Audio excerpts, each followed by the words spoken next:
theyeshiva.net. We focus today here, we're at the end of the Maimer, on two pratim, two details. Not such details, but two nekudas, 2 points.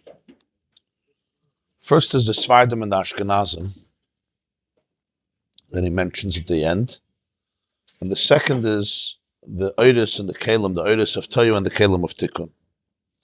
So if you look at page 103, Nun Beis, column 2, 103, the last paragraph.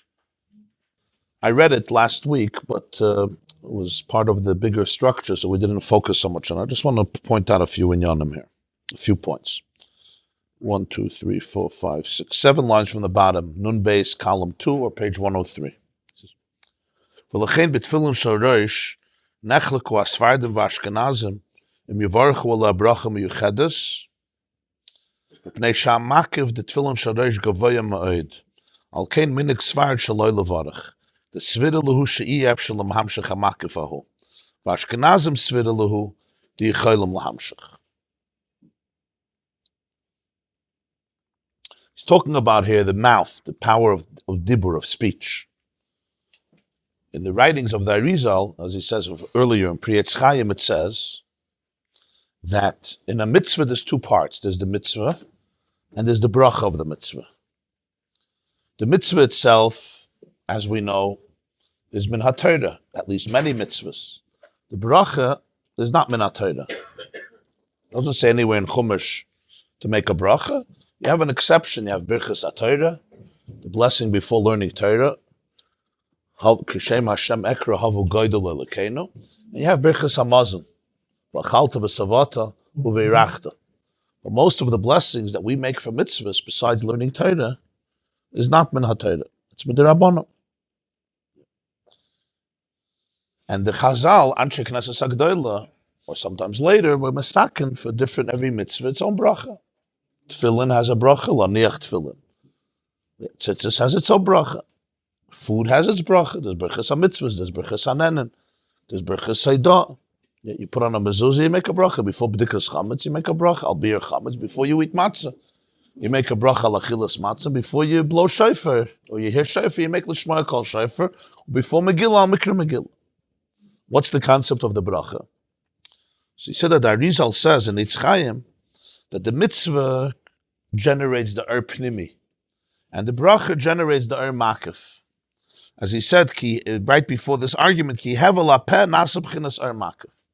The breath that comes from the mouth becomes an makif. So there's 2 elements in the mitzvah. There's the mitzvah and there's the bracha of the mitzvah. By the Sefardim and Ashkenazim, there's an interesting argument about tefillin. Do you make a bracha on tefillin that you put on the head? Everybody holds you make a bracha before you start putting on tefillin. The question is, it's not clear in the Gemara. The Gemara says that you make a bracha on Shal Rosh, but the argument is that you make a bracha on Shal Rosh only if you were mafsek. Meaning, let's say you spoke in between tefillin Shal Yan and tefillin Shal Rosh. So now the second mitzvah, the tefillin Shal Rosh, is a new performance because you made a hefsek. Even if you were supposed to make a hefsek. You had to make a hefsek. You're not supposed to. But let's say for whatever reason, you made a hefsek. I mean, you hear Shmei Rabba, Baruchu, etc. Or for another reason, you made a hefsek. You interrupted the 2 through words. So then, everyone holds you make a second bracha. Al mitzvahs tefillah. But what if you didn't make a hefsek? Do you make a second bracha? So this is a machlokes of the Sefardim and Ashkenazim, the way they interpret the Gemara, all the way down to the Shulchan Aruch and the Ramah. The Sefardim held you don't make a second bracha. You make 1 bracha. That's the minig of all the Sefardim. And those who follow minig Sefard do not make 2 brachas on tefillin, only 1, unless they interrupt it. And the Ashkenazim hold not that way. You make a second bracha always on mitzvahs tefillin. As I mentioned, the place can bring that Ramah brings that because the second shitta is so strong, the second shitta has a lot of powerful authority, so you should say Baruch Shem Kved Malchus Elolam Vod after the second blessing, because it's a chashash bracha levatal. So that's just to be machman according to the Sefardim. But the Ashkenazim shitta is that you make 2 separate brachas. At first glance, it looks like it's an argument how to taich a Gemara Pashat, Menachos, how to taich a Gemara when you make the second bracha. And already the Rishonim argue how to learn the Gemara. It's not so clear. So it would seem like that it's more of a technical argument. How you touch a Gemara? This one has this. But like in all arguments, there's layers and layers of the depth. So here the Balatanya says something. That the Sefardim and Ashkenazim, it doesn't start with a technical disagreement about how to read the line. It comes from a much deeper place, and therefore they read the lines in the Gemara different. And it's true about all the arguments in Shas. You'll have Tanaim and Amirayim arguing. Do you say this logic or do you not say this logic? Do you learn it out from this pasuk or do you not learn it out from this pasuk? Do you darshan the extra hay or you don't darshan the extra hay? Yeah. Do you teach b'shach b'cha when you're going to sleep or b'shach b'cha when you're sleeping? B'komecha, etc. All these types of questions. So the other one couldn't understand the other perspective. They have to argue. The truth is that most of the arguments, or all of the arguments, they come from a deeper place. There's a certain mahalach, a certain perspective that a Tana had or an Amoira had. B'meila, he saw it a certain way. This is, the Gemara often says, Lishitase, there was a shitta. And the shitta is not just a technical shitta. It's a shitta in many aspects of life. We spoke about this a few times. And that's why you could have a Tana Amoira argue about 50 different things, but they're all connected. Even though the issue is different, but the ideas, if you bring them back to their abstraction, if you remove them from their particular levush, from their particular incarnation, you go back to the Nakuda, you'll see that there's a mahalach, and that's why the Gemara is so makbid to always attribute a statement to its author, right? Amar Rabbi Yirmiyah, v'itema, other people say it wasn't Rabbi Yirmiyah, it was Rabbi Chia bar Abba. And not only who said it, in whose name he said it. And sometimes there'll be an argument, right? 4 generations back, he said it in his name, in his name, in his name, but somebody says, no, he said it in this person's name. Yeah. Why is it so negeya? It's not just accuracy, that of course, but it's also whose school it comes from. Where does it come from? Whose mind it comes from? This is true about all machlokes in Shas, in Mishnayos, in Halacha, among Rishonim, among Achronim. In general, always, yeah. Yeah. Yeah. And we all know this in our personal lives. When people argue about something, yeah, they're arguing about a technical thing, but they're never arguing about a technical thing. They're arguing if the window shades should be down or up, if the lights should be on or off, yeah, if we should use this room or that room, if we should go here or go there. And everyone has their reasons. Those reasons are the tip of the iceberg. And if you go back, you'll see that the reasons come from a much deeper reality, which helps because then you could see it from a more broad perspective and sometimes also grow and look at things from a different perspective. What's the Nekuda the Balatanya brings out here? That a bracha of a mitzvah has to do with an makiv versus an pnimi. What does this mean? There is the light that comes from the mitzvah that's called pnimi. That's the light, the energy that is internalized in the person.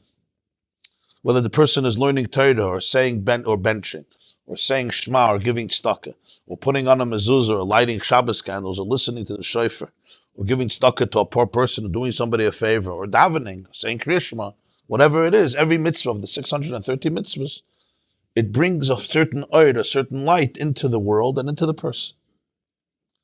The bracha that comes from your words, it doesn't have to do with action. And many mitzvahs are mitzvahs ma'asiyos.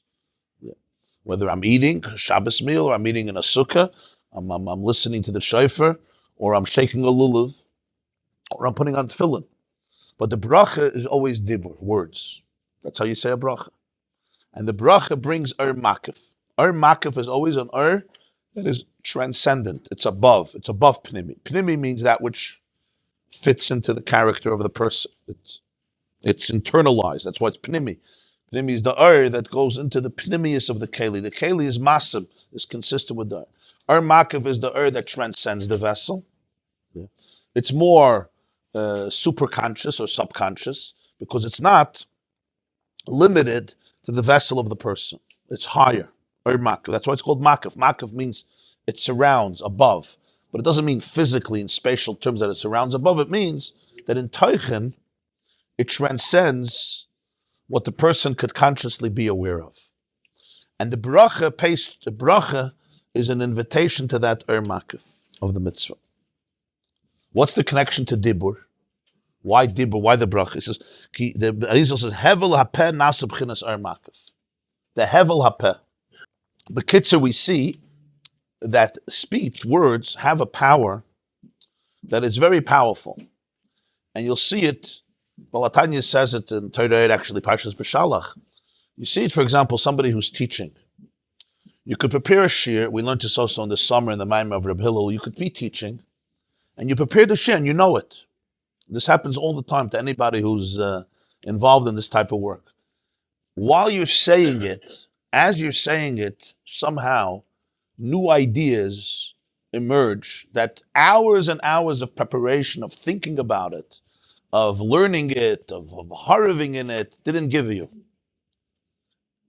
Somehow articulating it in words, even though you would think it's the last phase.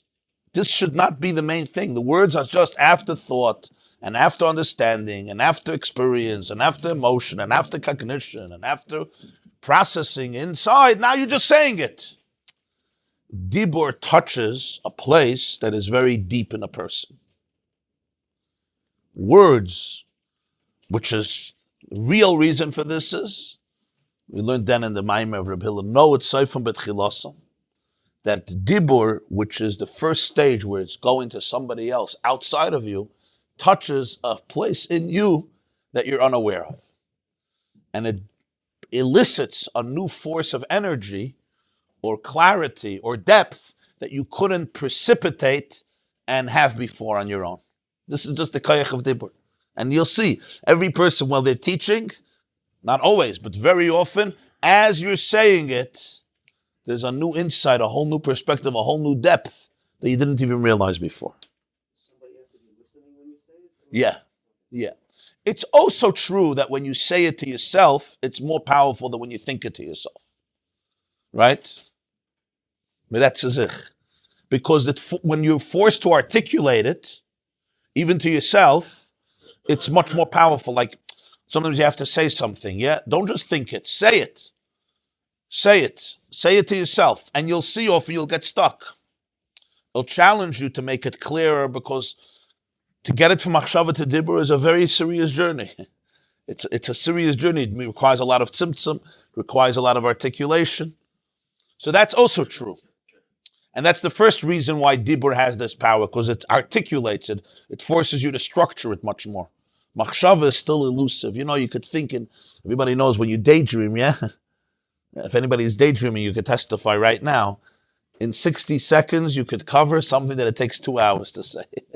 Right? In your daydream, you could travel to Australia, you can come back, you can accomplish a lot of things. You can have 20 business meetings in your daydream of 1 minute. Now say it, that takes a long time. That's what real das is. Huh? Real das is sometimes you think you know. Yeah. It's not coming out. Exactly. So dibur challenges you in that sense, and therefore it elicits more clarity. It demands more clarity. Like, what are you really trying to say? The same is true with writing. People have, it's very interesting. You can have a gewaldic idea, write it down, and you'll see very often you have no idea. There's nothing here to write. Because writing demands from you a real clarity, similar to dibur. You have to articulate it. There's a sentence. You have to read it. Like, what am I saying here? Am I saying something? Am I repeating myself? How do you say it? Why is this? This doesn't belong here. This belongs in the beginning. There's something, however, even deeper that happens when you speak to somebody else. That's much deeper. Here you have the element of no, it's seifim betchilasan, that by sharing it with somebody outside of you, not in you, you're not saying it to yourself, something gets touched in you that you couldn't have before that. Because saf kol sav, the deepest essence, comes out in the relationship with the other. And therefore, the dibur brings forth a gush, a current, what's the word? A torrent, a flash flood, a flow of energy from within, and the same idea. That's much deeper. That's called makif. So the hevel hadibur creates an it channels, it helps you tune in to an makif of the mitzvah. Come the Ashkenazim and the Sefardim and they say, Tefillin shal yad, you can make a bracha. What about tefillin shel rosh? Tefillin shel rosh, the Gemara says it's kedusha greater than shel yad. That's why you change a shel yad to a shel rosh. You don't change shel rosh back to shel yad. You don't put, because tefillin shel rosh is considered more holy than tefillin shel yad. You first put on tefillin shel yad, then you put on tefillin shel rosh. In the morning, it's brought in halacha. You say it's brought in paiskim. Yotzer or v'ere choshech. Many people by yotzer or, they kiss tefillin shel yad. V'ere choshech, they kiss tefillin shel rosh. Yotzer or v'ere choshech. Now it's interesting. Light is higher than darkness. But here, the tefillin shel yad is or, and the tefillin shel yad is choshech. Tefillin shel rosh is choshech. But the truth is, you could already see it in the words. Yotzer or v'ere choshech. Or is associated with yotzer, yitzira. And choshech is associated with boire, with bria. Bria is higher than yitzira.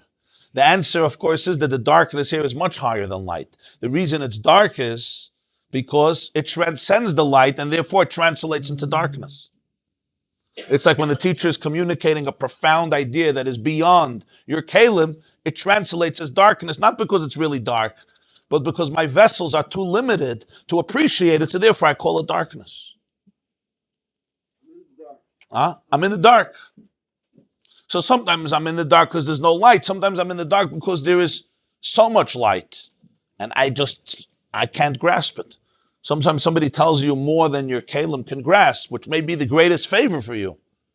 But it's called darkness because it's like I'm confused, I'm overwhelmed. What does it mean I'm overwhelmed? I don't have the kalim for this. I don't have a way to filter this and channel this into my identity. So Yotzer, Yitzira is light. Boire is much higher, much more subtle, much more divine, much more infinite, so to speak. It's Choshech. Try looking at the sun in the middle of the day. Look at the sun. What do they say? The light is blinding. Yeah, it's dangerous for the eyes. It's not good. Light is blinding? I don't understand. The point is, do not look at the sun directly, not because there's no light there, but because there's too much light for your retina, for your eyes to appreciate. On the contrary, Chalila, it can damage it. The light becomes blinding. The light translates into darkness to the point that you close your eyes. In other words, the light causes a certain choshech. I can't see this. It's too much. I turn away. Yotzer oir is tefillin shel yad. Boire choshech is tefillin shel rosh. It's much deeper. It's much higher. The question is, can you make a bracha on tefillin shel rosh? So he says, the Ashkenazim holds, the minhag Sefardim is, you can't be mamshech that makif. That makif, there's nothing for you to do. Let it be. It's a makif that your words cannot get in touch with. It's too profound. Whenever you could make a bracha, it means that somehow you can access the makif. The tefillin shel rosh is too of a deep makif for you to access. That's why you don't make a bracha. The Ashkenazim hold that you cholim lahamshech. You could be at mamshech. It could be they're, of course, arguing also what type of makif it is. If it's a makif that my words can access on some level, or it's a makif that I can only be silent. The keli for it is inactivity, silence. At the end of the Maimon, the parenthesis, he says that's the difference of mitzvahs loisasa and mitzvahs aseh. Mitzvahs loisasa are considered deeper than mitzvahs aseh. Why? Because mitzvahs aseh you can do. Mitzvahs loisasa you can't do. You could just remain silent. And that silence touches a much deeper place than activity, action. Because there's two types of passivity. There's an inaction that comes from passivity, I just don't do anything. And then there's an inaction that comes from a recognition, an awe, from strength, Silence. Silence sometimes comes because I have nothing to say, and silence sometimes comes because there's so much to say, and words are going to ruin it, or it's just, there's no room for words here. There's nothing to say. It's not that there's nothing to say. But all words are going to limit it, are going to filter it. That's mitzvahs loisas is deeper than mitzvahs aseh. There's an expression the Gemara says in Brachas, some of you just learned it. Tfilas arvis rishus. Machloikas, if tefillas arvis chayva, or tefillas arvis reshus. If ma'ariv is an obligation, or ma'ariv is voluntary. So we say the Lashon in the Rambam is ha'idna kavu chayva. Taisvus, the Rishonim say, today already Jews accepted it as a chayva. But essentially the halacha is tefillas arvis reshus. Machloikas Rabbi Yeshua, Ram Gamliel. Ram Gamliel holds tefillas arvis chayva. Yeshua holds tefillas arvis reshus. And because of this, Ram Gamliel was dethroned from his position. Brachas Chavzayim. Rabbi Yeshua says it's reshus, it's chayva. Balatanya says, ma'ariv, in a way, is deeper than Shachris and Mincha. It's Yaakov Avinu, it's Beis HaMikdash HaShlishi, it's Boirei Choshech. Tefillas Arvis Chayva means, if you're obligated, it means you can do it. Tefillas Arvis Reshus means, it's voluntary, I can't obligate you. Because it's not something that I can put the responsibility on you to bring forth. Here again, on the surface, it looks like Ma'ariv is Reshus, if you want, yeah, if you want, not. On a deeper level, because it's beyond the capacity of a person to do. Here you see a pattern of Ashkenazim versus Sefardim. What's the pattern? When it comes to Makav, the Sefardim say, let the Makav be, don't bring it. It's not for you to touch. The Ashkenazim say, no, and if I'm not mistaken, I think the Balatanya is not just saying something about the brachas of Tefillin Shalosh, she's also giving a certain perspective about the souls of Sefardim versus the souls of Ashkenazim. And I want to be this because this confuses a lot of people. Everybody knows it comes Pesach, yeah? So some people who love rice for whatever reason, but they're crazy about rice, like I wish I was a Sefardi. If I was a Sefardi, then there would be no issue of kitnias, because kitnias, which means the prohibition on rice and other legumes similar to rice, happened in the Ashkenazi communities, more precisely in Germany, France, that area. In the Middle Ages, the 1000s or the 1100s, I think the first sources we know is Trumas Hadeshen, a little earlier, 1100s, 1200s, maybe early 1300s. And it didn't go. It wasn't in Spain. It wasn't in Portugal. It wasn't in any Sephardic communities. You know, so therefore the Sephardic Rabbanim never made this Gzeira, only Ashkenazim, and it's already a time after the Sanhedrin. So there's no Gzeira or Takana that applies to all of Klal Yisrael after the Sanhedrin is dissolved. It's not like the Takanas that were made in the Gemara or in the Mishnah that apply to everybody. There's no Jew who says Chanukah is not for me, Purim is not for me. But there are a lot of minhagim, L'chadoidi, right? L'chadoidi, Kabbalah Shabbos. Just giving an example, is a takana from the Arizal, from his Talmud Arizal. The yeshivas, they didn't do Kabbalah Shabbos, even though that's a phenomenon that Kabbalah Shabbos took over the whole Jewish world. But Dayayim, there's a few places where they don't do Kabbalah Shabbos. They go straight to Baruch Hu. Okay, it was a takana from later. Say that. So it looks like almost a technical thing that in Germany or France, the rice fields were right near the wheat fields. And they used to get mixed. It was a very noble takana. It made a lot of sense. The Sefardim didn't have it. Yeah, didn't have it. The same is true with all the machloikas in Sefardim and Ashkenazim. You grew up here, you grew up here. But then the question really becomes, it's 1,000 years later, just because I have the mazel that my Zayda was a Sephardi and your Zayda was an Ashkenazi, yeah? We're living in the same community, the same neighborhood, the same reality. So therefore, Atzoif Kol Hadoiros, this is the Inyan. So you could say, yeah, this is how it works. Al Pi Pnimius, it's not like that. It has to do with an neshama. It has to do with a soul. That's what you see here. The Sefardim and Ashkenazim, and you could see it, b'muchash, that by the Sefardim, there's a certain Inyan of makif that's more than by the Ashkenazim. The Ashkenazim were more vulnerable to enlightenment, to the logical structures of Europe, because their souls, what's the difference of Makif and Pnimi? Right? You know the difference of Sefardim and Ashkenazim. Yeah. Ashkenazim are very much, they like to understand things. For good and for bad. Yeah. I went to a bris the other day of a Sephardic bris. Yeah. And I was thinking this would never happen at our Ashkenazi Shabbos. Yeah.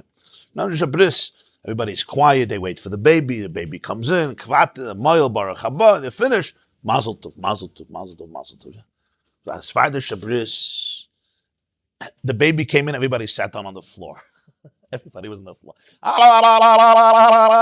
They were screaming and hollering and crying and dancing and giggling.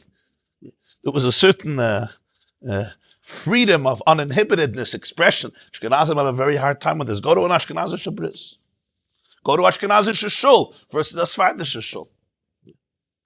So it's not just a culture thing. That's true. But it has to do, what's the difference of makif and pnimi? Makif is an that's above you. Pnimi is an that comes inside of you. So Ashkenazim believe yichaylim lahamshach. They want to have some control over the makif too. They believe they could. They could make a bracha for Shoresh. The Sefardim, they no bracha for Shoresh. Let the makif be. It's completely above you. You see it in the concept of emunah with Sefardim and Ashkenazim. What's emunah? Emunah is a certain surrender to that which is transcendent. For Ashkenazim, it's difficult. It's at least more difficult. Comprehend and analyze and dissect very, very much. To the point of Meshigas. Sefardim, I don't mean to make generalization about every Ashkenazi, every Sephardi. And there's an inyan in this, there's a mile in this, there's a mile in this. So when it comes to halacha, the difference of Sephardim and Ashkenazim, it's not a technical thing. The technical thing is one layer of it. It's rooted in the shirish of the neshamas of how you relate to the energy of the world. And elu v'elu, there's the value in this, there's the truth in this, there's the truth in this. And here's a classic example for this. A bracha is makif. Tefillin shal yad is a lower makif. Tefillin shal rosh is a higher makif. The Sefardim say there's no way you could be at mamshech. Just put on the tefillin, do not make a bracha. It'll become part of the first bracha. And to Ashkenazim say, this is lechatchila. Again, if you made a hefsek, you have to make a bracha according to everybody. And the Ashkenazim say, yichaylim lahamshech. It's a type of makif that they tuned into. It's obviously a machlokes what type of makif it is. That itself is the argument. But they tuned into the makif that we could somehow access. When the Sefardim don't make the bracha, they're not mamshech. Anything goes above. It can't, they're not mamshech it. Of course it's there. Svin, of course. We're not racists here. We're not Ashkenazic racists here. The makif is, you can't be at mamshech. My words will only disturb it. They will encumber it. They will obstruct it. They will create a keli for that which is not a keli. Even in makif, there's different. There's a makif we learned in the Maimer and V'zei Sabrach. Remember, there's makif ha'karev and makif ha'rochik, right? There's the makif of levushim. There's the makif of bias. A levush is also beyond you. My talis doesn't have to go into me, doesn't have to be exact measurement. It covers you, but it's still some relatable to your body. Certainly other garments. A bias, a house, yeah, it could be a big house. It's a completely different makif. In makif itself, there is makifim that are your own, and then there's makifim that are completely above. Like we all know there's makifim, there's things that are very, very intense, but we have some inkling into it. And then there are makifim that are completely even beyond recognition. Like you may go your whole life and not know this part of you.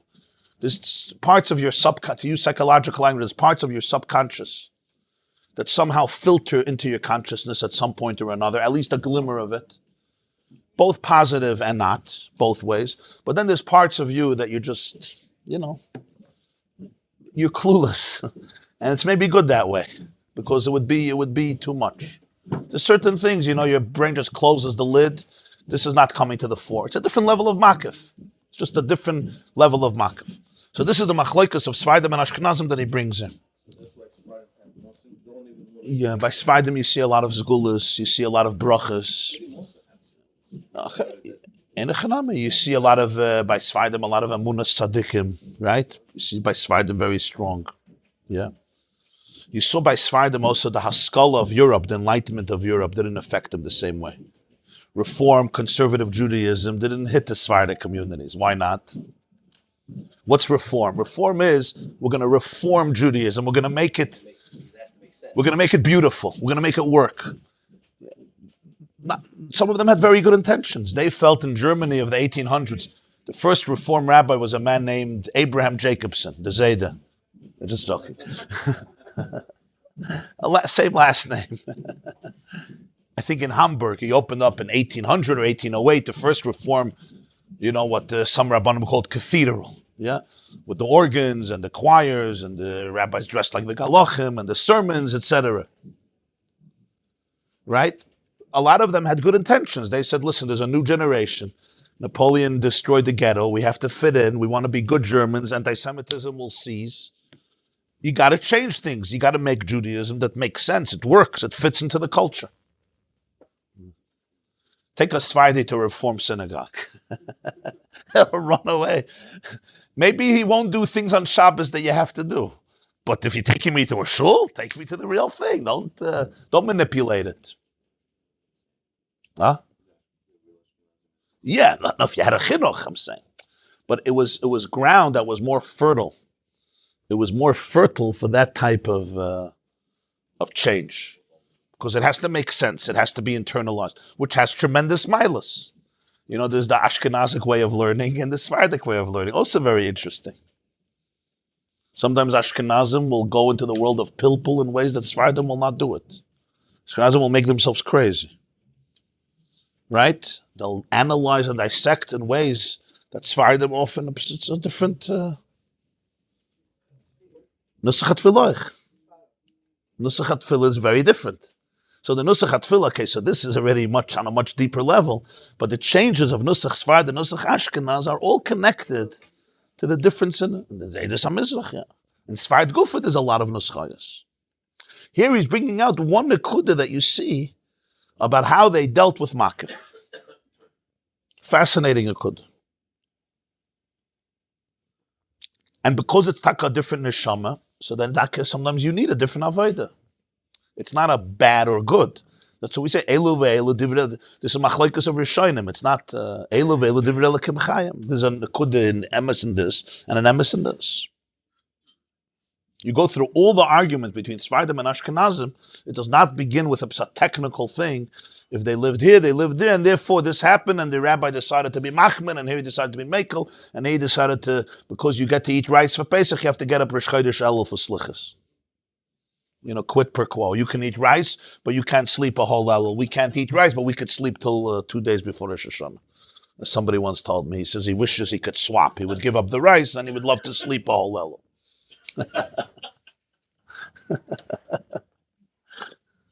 Today, Baruch Hashem, there's quinoa, so the Ashkenazim have the cake and eat it too. For those who are matir quinoa. They make sushi with quinoa. Okay, so I'm telling you.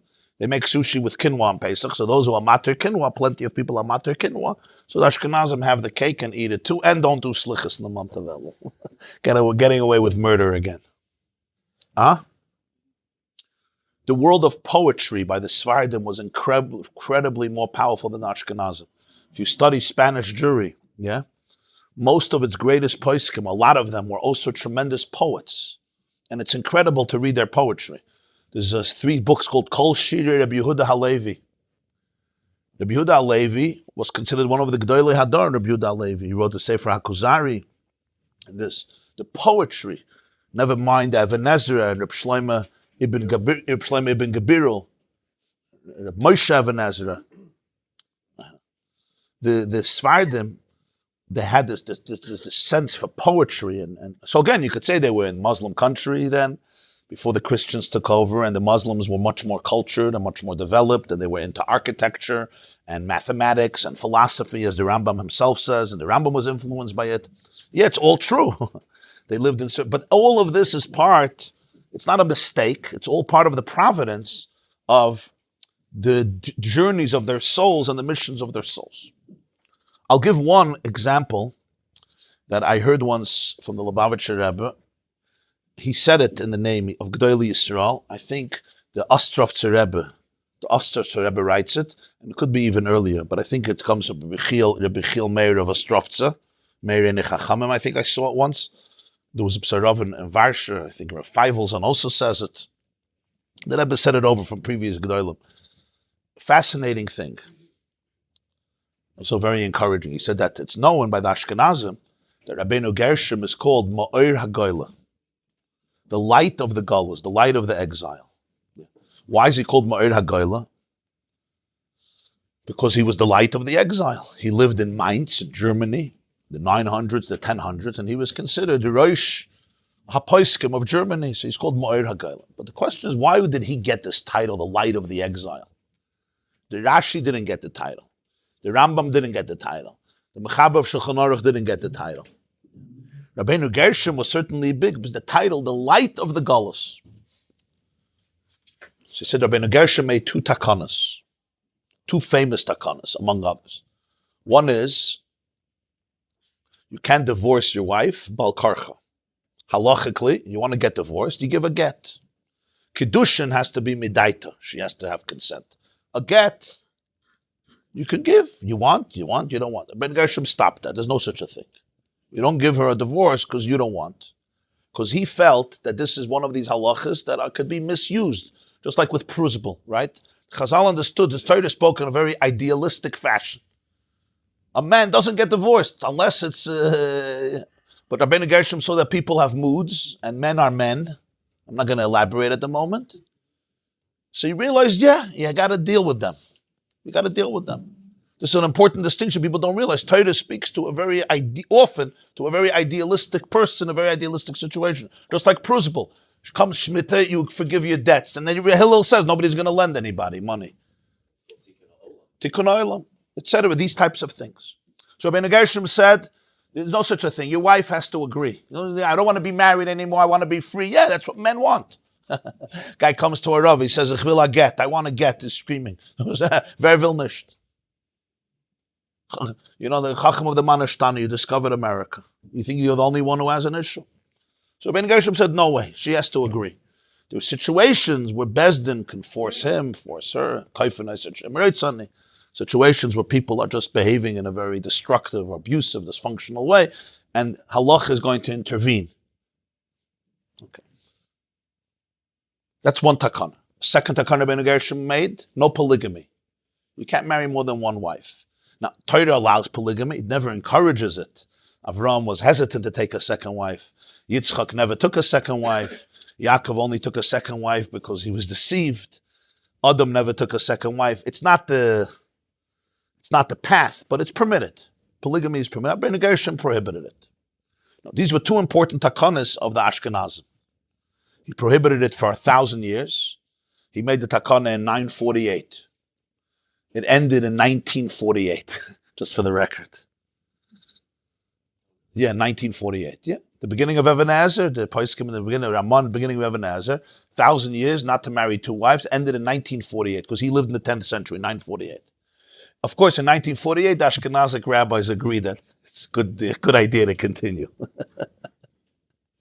Not everybody married two wives. So at first glance, it looks like, okay, it's takana, very important takanas. Rabbi Gershom understood if you can have shalom bayis with one wife, you're already ahead of the game. Let's not bring in a second wife to the house. Just figure it out with one wife and you'll do well. Right? Everybody knows there's people with one spouse, one husband, one wife, enough challenges. Another one to go to therapy, so you have 3 therapists for yourself and for each wife. It's hard. One wife is good, one husband is good enough for the wife, one wife is good enough for the husband. But the truth is there's a pnimius here. There's a much deeper layer to this psak. In the 900s, the persecutions of the Christians were becoming unbearable.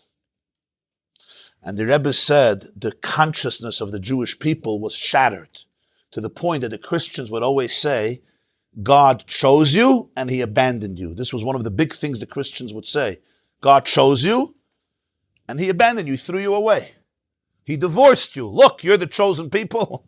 Look who owns Europe. Look who could kill you whenever they want. The Pope owns Europe. Christianity then owned Europe. Therefore, it means that God chose you and then he rejected you. Why? Because you rejected him according to their story and he chose a new people. When Rabbeinu Gershom said you're not allowed to divorce your wife without her consent, it wasn't only a psak on earth. Like every halacha, it's a halacha in heaven as well. It's a truth of cosmology. No. God can't do it without our consent. We're the wife. We never agreed. Okay, so the Christian said one more thing. He took another wife. He didn't divorce you. He took another wife. Ada and Sila. He took his favorite wife. You could sit over there and weave sweaters and make cholent. And he took another wife. Rabbeinu Gershom said he can't take another wife. The psak of Rabbeinu Gershom wasn't just a psak in halacha. Rabbeinu Gershom was ma'oir hagoyla. He brought the light into Golus. He made the Jewish people understand that the relationship with Hashem is as powerful, as intact, as meaningful, and as real as it ever was. Even though there's darkness, Vanoichi has to aster.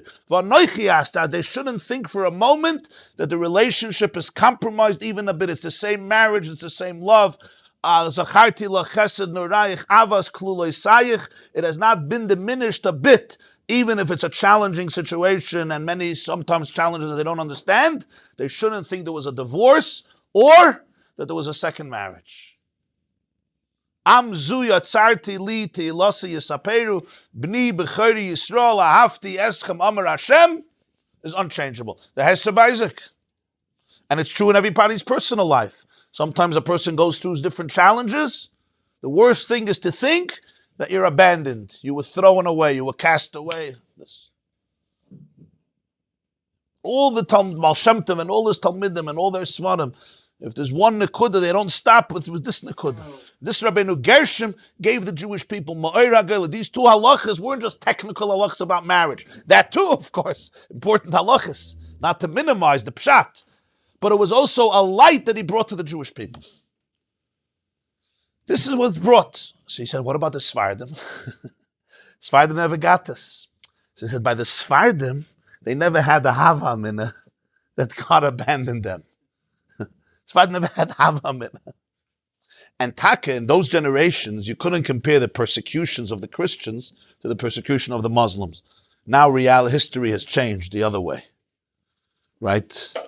Our problems come from the Islamists, fundamentalists, not from Christians. But then, in those generations, the Muslims, not all, but many of them were much more tolerant, much more accepting. It's the Christians that had this fanaticism, which produced the Rambam himself had to run away from Spain and so forth. So the Sephardic communities didn't have this level of persecution that caused within them this feeling of abandonment and neglect, and therefore they didn't need this takana. So this again has to do with different neshamas. Okay, we'll stop here. Continue. Tomorrow there'll be a shir mitzvah Hashem, same time. Have a wonderful day, everybody. Tomorrow night, Tuesday night. Here, no, right here, 20. Words take on their own identity. On the negative side, somebody gets angry. It's true. It's also true. You see it. It says in Reishis Chachma that when you get angry, you shouldn't speak. Why? Because by the words, you're going to say things, and sometimes the words can also increase the intensity of the emotion. When you're quiet, it's a big zgula to quiet things down. When people get into an argument and they answer, it elicits more anger from themselves. Very often. No, it is. It's a Boran Ramat, yeah. That the Dibur brings out deeper emotions. It's in the positive also. A person says, I love you, you articulate the emotion, it brings out deeper emotion. And the same is negative. When people are angry and they talk, it's like stalking the flames. It's pouring kerosene on the flames. You have to sometimes just turn away and be quiet. It'll simmer in you, but it'll relax. You're not feeding the starter. You're not feeding the... This class is brought to you by theyeshiva.net. Please help us continue the classes. Make even a small contribution at www.theyeshiva.net/donate.